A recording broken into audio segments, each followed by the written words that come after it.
Manthethe kaThixo unyana nomoya ongcwele. Amen. Ndibulise kuRector umfundisi uAnthony, ndibulise kuCanon Mabandla, ndibulise kwi-lay ministers, servers, ndibulise kwi-Mothers Union, ndibulise Fathers Union, kumadodana, i-media desk, ndibulise abakhi, ndibulise uMary Magdalene, ndibulise AWF, ndibulise uSaint Agnes, i-media team ndibulise amagosa, ndibulise iindwendwe zethu, ukhona ndingambulisa, ndibulise nam, ndibulise ikwayana, ndibulisa ngegama amakhosikazi abefundisi, ndibulisa ngegama lenkosi yethu Yesu Kristu. Amen. Namhlanje kulwesithathu wothuthu, i-Ash Wednesday, ephawula the start ye-season ye-Lent, i-40-day journey yokuzithoba, i-40-day journey yokuguquka. Kwalapha kule journey ubuntu kufuneka sibonakalisile, sibuyele kuThixo. Sizophawulwa namhlanje ngothuthu olwamahlamvu onyaka ophelileyo. As believers zikaThixo, uzawuthi umfundisi kuwe, you are dust and to dust you shall return. Uluthuthu kwaye uyabuyela eluthuthwini. Isaiah 58 is a unique chapter. Apho uThixo uyakhondema abantwana bakhe. Abantwana bakhe, they participated with fast for wrong reasons. Bafasta ngendlela yabo, ukuxolisa their own pleasures. Bafasta ngendlela yabo, beprovoka imilo. La fast yabo uThixo wabontoba ayamkelekanga kubo. So namhlanje we are here to share a sermon apho uThixo asibonakalisayo intoba I want you to participate kule fast nge-rituals ezi-spiritual endizawuligayida ngazo mna. Kuba uyabona ukuba ilizwe lethu is not settled. Eli lizwe lizele zizibetho. Eli lizwe ligqunywe by inequality. Eli lizwe ligqunywe yi-suffering. Kukho amathuba kube tense apha kuthi because siphila under broken trust. Akukho kuthemba bukhoyo, even though we worshiping one God. Sisenza izinto our own way, and sisenza nje asizenzi with the right motives. Sisekelezele ukufumana izinto zehlabathi. So as we embark kule journey ye fast, let us remember the sweet words kwincwadi kaIsaiah uprofethi, chapter 58 verse 6. Xa sifunda ngezinye iBhayibhile yesiXhosa uxolo, xa sifunda kwiBhayibhile kwenye versions zesiNgesi, uthi apha, the kind of fasting I want is this: remove the chains of oppression and the yoke of injustice, and let the oppressed go free. Iti apa kule Bhayibhile yesiNgesi, ukuzila endikunyulileyo asikho kunani, ukucombulula iziqamangelo zokungendawo, ukukhulula izithopu zedyokwe, ukundulula abavikivekileyo bekhululekile, naphule zonke idyokwe. Asikho idlule 2 verse 7, asikho kunani, ukumqhekezela esonkeni sakho olambileyo, ubangenise endlwini abazinsizana abathutshiswayo. Xa uthe wabona ohamba ze umambese, ungazifihli kwinyama yakho. Silapho ke namhlanje siku-Isaya 58, Isaya umprofeti, chapter 58 verse 6, uthi the kind of fasting I want le, nothi le uyaziyo, le ndikuxelela yona. Remove the chains of oppression and the yoke of injustice, and let the oppressed go free. Xa sitsala ke kulapho kweli lizwi, kule verse ingu-verse 6, siyafumanisa the kind of fasting uThixo ayifunayo ebantwaneni bakhe. Enike ruling esithi khulula amatyathanga okucinezela nedyokwe yokukhoboka, ukhulula abantu bakho. Kuzotshiwo ukuthi namhlanje kuthi balapha nabababukeleyo, khulula, susa amatheyina ocinezelo, ususa idyokwe yokungalungisi. Wakugqiba ke ngoku abantu bakhulula. Inkosi kwesi sifundo, uba umuntu bekayosifunda as a morning prayer, wafunda neze evening prayer, namhlanje sidibanisa nezi ze-Eucharist, inkosi izarhabaxa. Uzosinika i-checklist yezinto esizenzayo. Uthi nansi izinto zenzayo, nansi i-checklist, adwelise ke.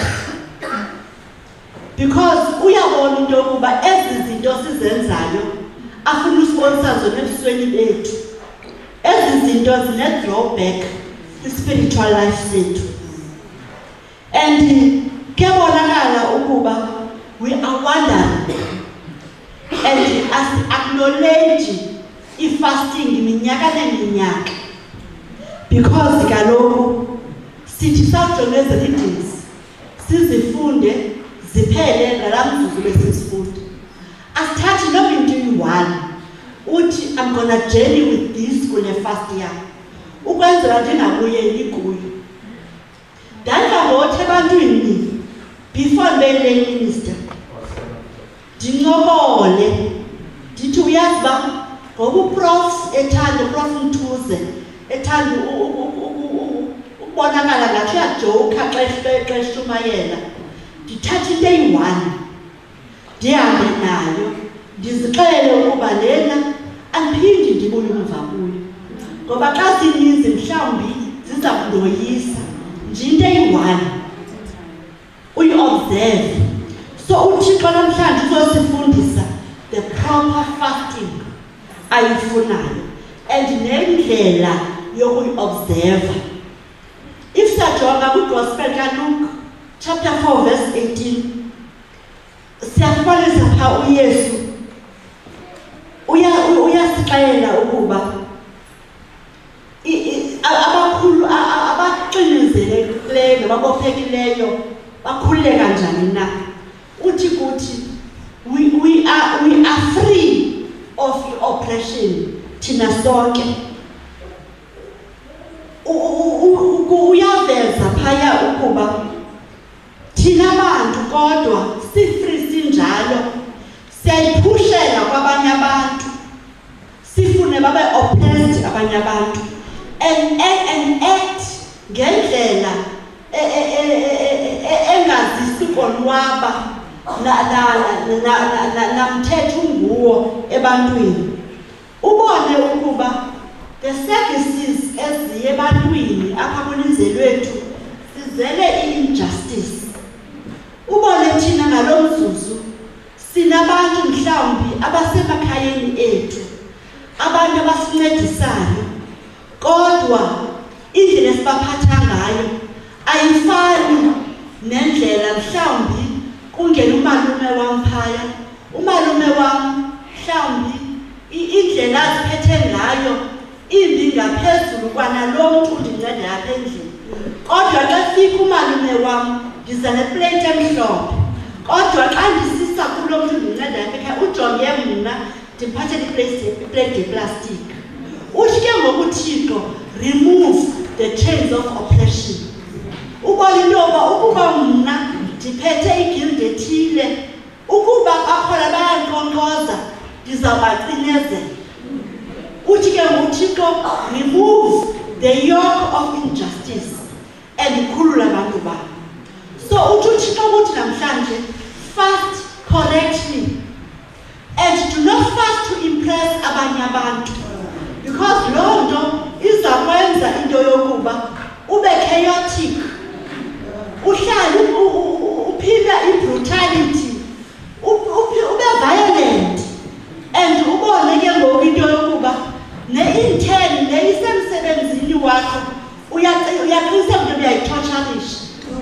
Uthi uThixo ke ngoku apha kuthi thatha ukutya oku uyoshelishela abakudingayo, uvule ikhaya lakho kwabo bangenamakhaya, uthathe impahla uyokunika abangenayo. Ubone uba hayi le bhanki yakhe ngeyangoku uyawayixutywa ngayo, makhe mani ndiyokwelita for yena nje ndiyokumthungisela. Uthi uThixo ke ngoku khe wenze ezo zinto, my favor will shine on you.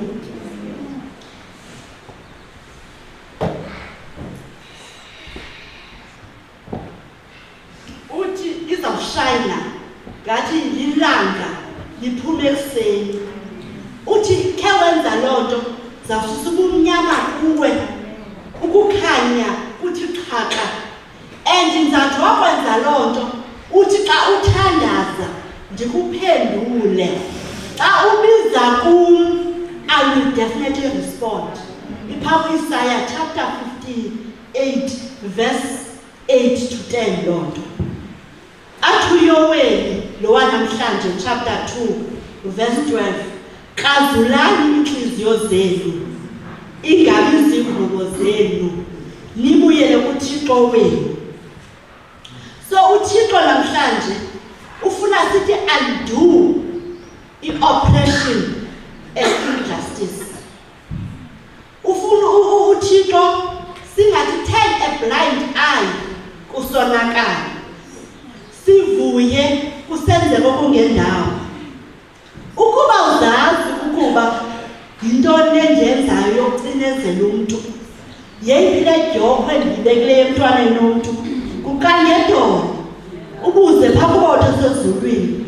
Uthi ba uthosezulwini identify eli thina ndibophele ngalo esisidalwa sakho, ukwenzela into yokuba lo mntana abantu akhululeke. Akukho nto imbi mani ngokungathi ngento yoqamba umntu ngenhliziyo, uzimele ngenyama, uhleke mani nalo mntu, kodwa ngaphakathi awuthethi loo nto. Ufansi yoba this is all pretense. Litsho neculo besicula namhlanje leNtomayela, ngumntu uyabuza ke ngokuThixo, yini na ndingasabeki, ndibizwa nguwe Msindisi. Sizawuphila le pretense de kube nini? Iculo lisicela, eculo lithethwa ndim nawe ukuliculile, yini na ndingasabeki undibiza nje. And one day is one day uThixo decide was silent. Athi ndawugqibeka ndicebisa nathi siyayenza loo nto leyo emakhaya xa sihlutshwa ngabantwana. Uthi imininye ndithule, uthi uthetha nam ndingaphenduli, ngoba kaloku aphelile amazwi okukukhuthaza nokukuthi kuwe yiyeke le nto uyenzayo. Masihambe ke kule land, go with God to this wilderness, siyorenovatwa and siziyekelele kwintando yakhe, ngoba kuxa uweak, kuxa ufrail, when God satisfies our desires, kuba subusentlango kunye naye. Nangoku kule psalm besicula namhlanje phambi verse 17 ithi indini kaThixo ngumoya okhathazekileyo, yinhliziyo eyaphukileyo etyumkileyo, loo nhliziyo yakayideli uThixo. Xa ndigqibezela ke